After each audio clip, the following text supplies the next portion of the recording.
নমস্কার, হর হর মহাদেব। আমি গুরুজির শিষ্য। আজ শিবরাত্রি উপলক্ষে গুরুজির গ্রামে শিব মন্দিরে আজ মহাভোগের আয়োজন করা হয়েছিল। সেটি আমি আপনাদেরকে একটি ব্লগের মাধ্যমে তুলে ধরছি। আপনি দেখতে পাচ্ছেন গুরুজি এখন ভোগ নিয়ে মন্দিরের দিকে যাচ্ছেন। আশেপাশে যেগুলো দেখলেন সেগুলো মানুষজন ভোগের আশায় বসে আছেন। এই হচ্ছে মেলা। শিবরাত্রিতে 4 রাত্রি ব্যাপক বিশাল মেলা হয়, বাউল গান হয়। সেটা আপনাদেরকে আমি কিছুক্ষণ পরে ব্লগের মাধ্যমে দেখাবো। গুরুজি মন্দিরের ভেতর প্রবেশ করে ফেললেন। গুরুজি মন্দিরে নিয়ে এই ভোগ নিয়ে যাওয়ার পরে মন্দিরে মহাদেবকে প্রসাদ দেবেন। আপনারা দেখছেন গুরুজি এখন মন্দিরের ভেতরে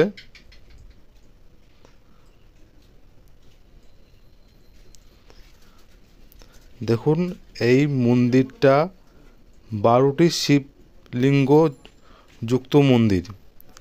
আমি আপনাদের একে একে প্রত্যেকটা শিবলিঙ্গ দেখাচ্ছি, আপনারা একটু ধৈর্য ধরে দেখুন। গুরুজি একে একে প্রত্যেকটা শিব মূর্তি আপনাদেরকে দেখাচ্ছে। দেখুন, এটা হচ্ছে মেন মন্দির। এখন দুপুরবেলা, তার জন্য মন্দিরে তালা লাগানো। বাইরে ভক্তরা আছে। ইনি হচ্ছেন আমাদের শ্রী শ্রী জানকী দাস 108 কাঠিয়া বাবা। ওনার উদ্যোগেই মন্দিরটা নতুন করে নির্মাণ হয়েছিল। আপনারা দেখুন গুরুজি একা একা সম্পূর্ণভাবে মন্দিরটাকে আপনাদেরকে দর্শন করাচ্ছেন।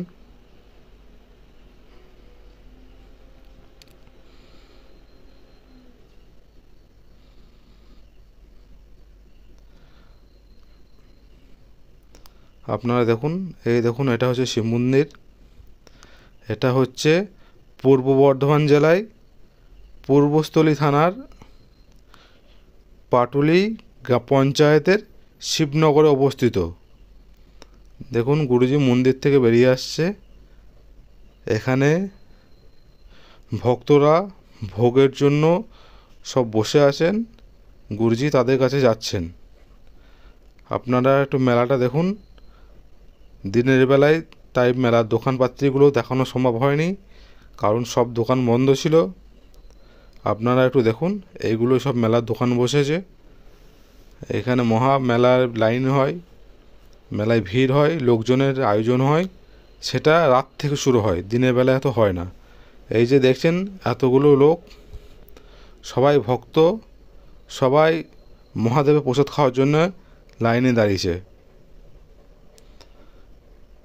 দেখুন ভক্তর লাইন।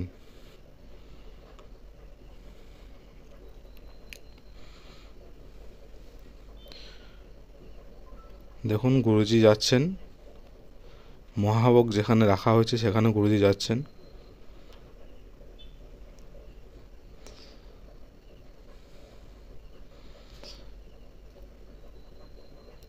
গুরুজি মহাদেবকে ভোগ চড়িয়ে এসে এখন ভক্তদেরকে ভোগ বিতরণ করবেন।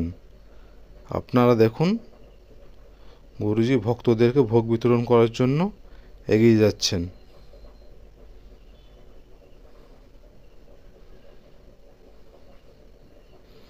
দেখুন, এই মা নিজের বাড়ির জন্য নিয়ে যাচ্ছেন। ওনার সন্তানরা আসতে পারেননি ছোট বলে, তাই উনি বাড়ির জন্য নিয়ে যাচ্ছেন। গুরুজি বাড়ির জন্য ওনাকে প্যাক করে দিচ্ছেন। দেখুন, এটা রাত্রিবেলা।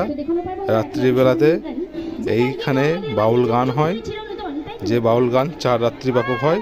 আপনারা ঘুরে দেখুন মানুষের ভিড়। দেখুন বাউল গান হচ্ছে। এখানে মেলা কমিটির সদস্যরা গুরুজিকে এখনই সবার সামনে মঞ্চে ডাকবেন। সবার সামনে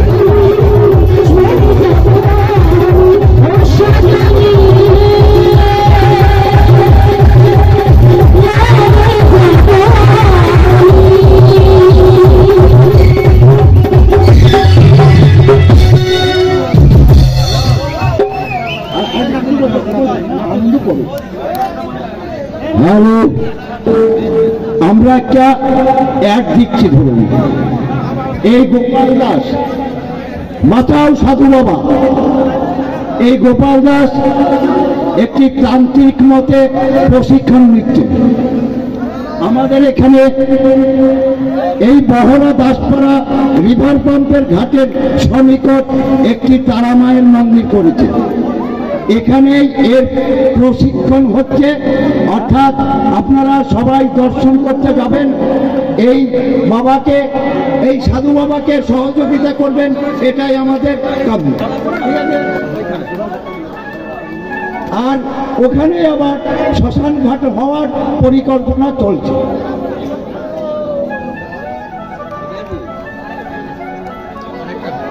আপনাদেরকে আমি আমার এই ব্লগটা এখানে শেষ করছি।